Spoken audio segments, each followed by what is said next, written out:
Moon. Cheikh Anta Diop, dans son livre « Nations, nègres et cultures », n'a en fait rien inventé.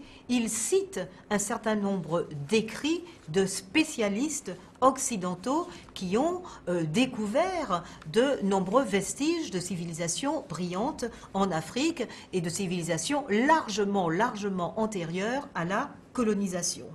Donc, il y a des ouvrages qui décrivent, par exemple, des restes de villes où on peut voir très nettement qu'il existait, par exemple, une large avenue avec des maisons et des murs hauts de part et d'autre de ces avenues.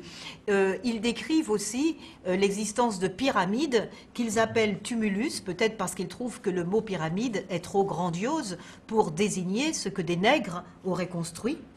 Et donc, pour Cheikh Anta Diop, eh bien, en fait, la vallée du Nil et la civilisation égyptienne ne seraient qu'une adaptation à ce lieu particulier des nombreuses et variées civilisations nègres issues de l'Afrique elle-même.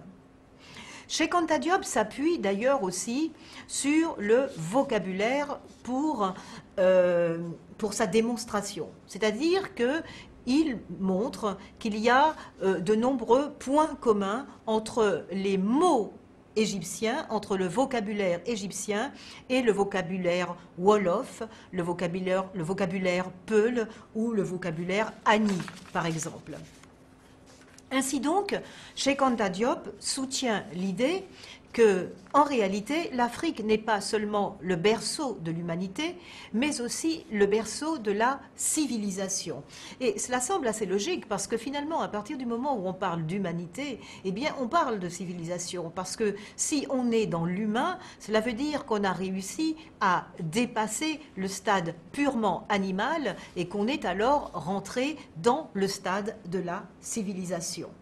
Donc, il est vrai qu'à un certain moment de leur existence, les Noirs, un certain nombre de Noirs ont été réduits en esclavage par les Blancs et que les gens de la diaspora noire de par le monde sont les descendants de ces esclaves. Il est vrai aussi que des millions de personnes vivent en Afrique à l'heure actuelle dans des conditions matérielles extrêmement difficiles, mais l'Afrique n'est pas que cela.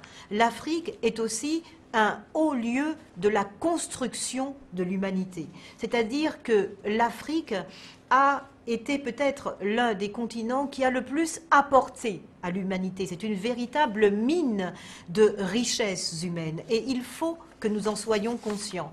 Même si des pseudo-scientifiques occidentaux ont occulté ce fait jusqu'à parfois nous convaincre nous-mêmes de notre infériorité, eh bien, il faut que nous sachions que l'homme noir a été vraiment l'un des fondateurs essentiels de l'humanitude, en quelque sorte, en toute simplicité et en toute vérité. Au revoir. Au revoir tout le monde.